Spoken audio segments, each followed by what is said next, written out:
Hey guys, welcome back to Critical Flick. Today we're reviewing a new film from Netflix called Dangerous Lies. So this film is about a girl named Katie who is a caretaker to an older man who passes away and leaves his estate to her, and this leads to all kinds of crazy things happening behind the scenes. And the movie just really gets off the rails. The movie does get off the rails. It goes into different directions. Half time it's a soap opera, sometimes it's a murder mystery, sometimes it's a music video.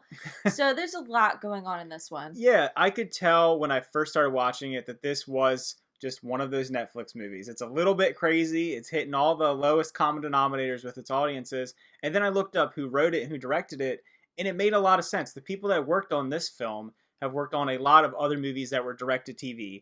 Movies that would be like from Lifetime or Hallmark, like that quality. And I mean, it kind of falls into that lane. So it gets what it's going for. Yeah. The only person I really thought that put time or effort or was trying was Camila Mendes, and she plays Katie in the film.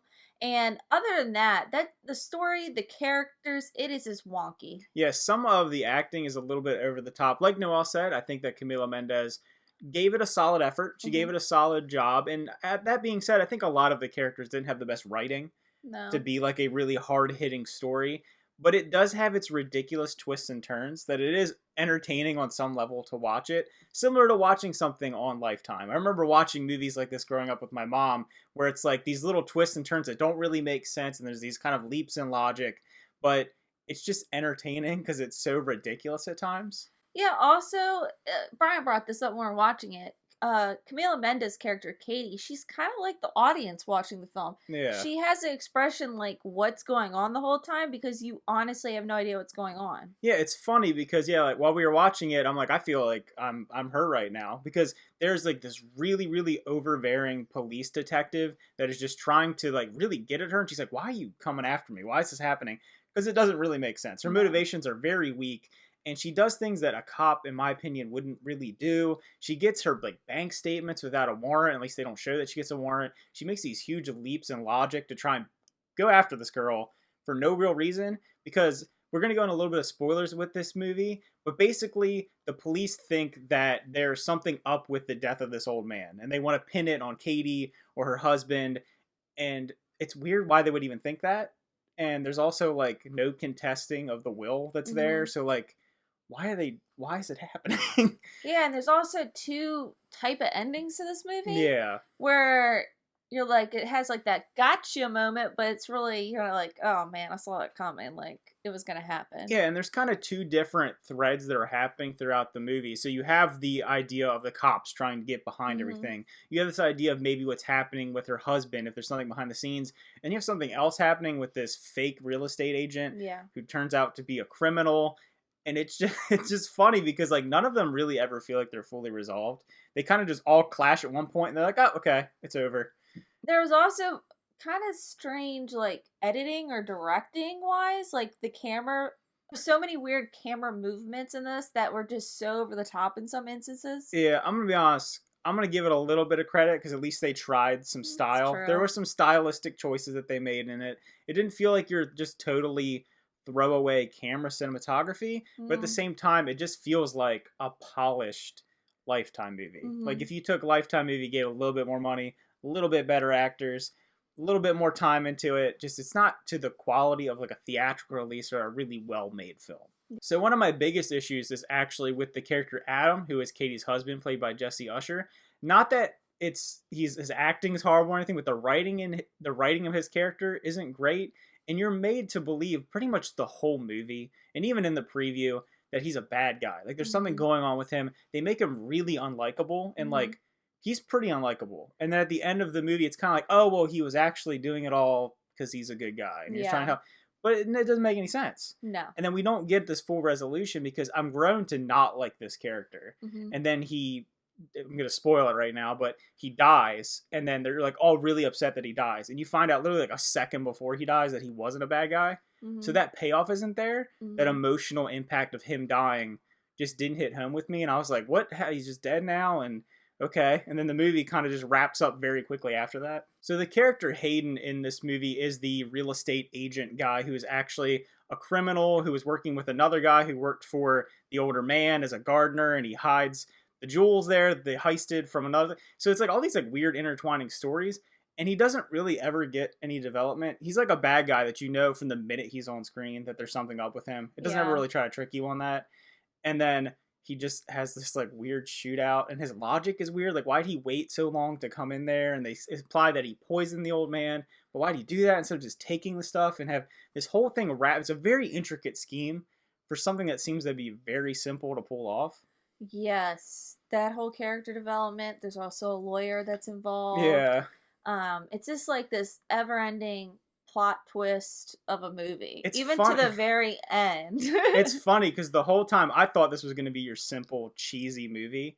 But then as it goes on, it gets so complex and so ridiculous with the intertwining stories of these characters that I was actually very invested in it by the end of the movie. I learned it was going to happen because I didn't know how they were going to wrap it up.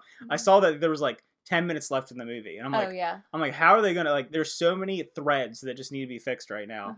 And they just were like, boom, here's all of it in one big shootout scene, which is completely different from the tone. And then the detective at the end is just like, oh, I'm sorry, Katie, you're right about your husband. Yeah, and this woman was just after her, like relentless. There's a scene where she comes to her apartment when she's moving out, and I don't know where she like felt the need to be like this, but she is so aggressive to this girl. She's like, I'm gonna find out what she did. I'm taking you down. And she's like, what are you talking about? Yeah, it's so weird. And she was wrong. So like, I would almost understand if she was like, okay, it's a cop's instinct, and she actually knows that he's a bad guy. But she was just wrong throughout the whole movie, essentially. Yeah. And there's another scene where, okay, so Katie works for this agency that is in charge of putting people into homes with older people to take care of them, right? So she has this boss he ends up thinking that she's corrupt because the cop makes her believe that she's corrupt, and he just like breaks into their house. Yeah, bad security in the house. In the middle, yeah, a lot of people continuously break into this house, but this old dude just breaks into the house, and they don't explain why. Why would you do that? Was he trying to kill him? I have no idea. That was a very weird scene because it's dark. He doesn't turn on any lights. And he's just marching upstairs. And he's like disheveled looking, and he's like creeping up the stairs, and then the guy runs out and he dies. So it's like, okay, I get that was a plot device because they needed him to die in the house mysteriously to make the cop believe that it's a cover up more. Yeah. But like, what was the motivation? They could have at least had like, oh, he was trying to get in there to get paper, explain something, make some stupid excuse. They didn't try to do that. It's just a plot device. And I kept thinking like maybe we were going to get an explanation for that, and we never did.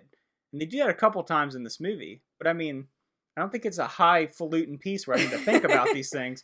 But I mean, it's just funny that they make these decisions. So overall, I would honestly give this a 2.5 out of 10.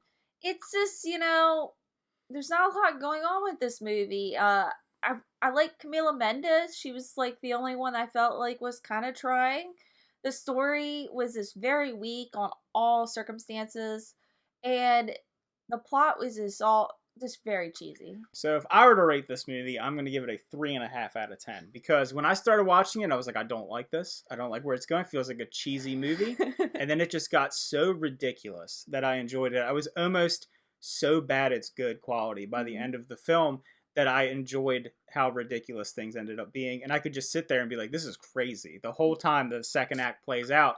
So I liked it on that level. I think if people do like those over-the-top, dramatic, Lifetime-style films, you would enjoy this. It definitely is going for a certain audience. Yeah. It's not going for the same audience as like Marriage Story or Irishman. It's going for the people that like that consumable content. So it works at what it's trying to do. It's just not a fantastic film. So this sums up our review of Netflix Dangerous Lies. Let us know in the comments down below what you thought. We did see it was trending on Netflix. So that's why we decided to check it out. I'm interested to see because obviously we think it's pretty bad, but it's funny. I feel like a lot of times with these Netflix films, they come out and they're very targeted to their audience. So there's probably people out there that absolutely love this movie. And if you really enjoyed it, I would love to see what you enjoyed about it. Maybe it is what I said. You like those dramatic twists and turns. And if you really hated it, explain why you hated it. It's really interesting to hear all the points of views of a film that's so mass consumed right now, like on Netflix.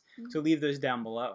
Also, remember, like and subscribe. We always appreciate your support, and we'll see you next time. See ya.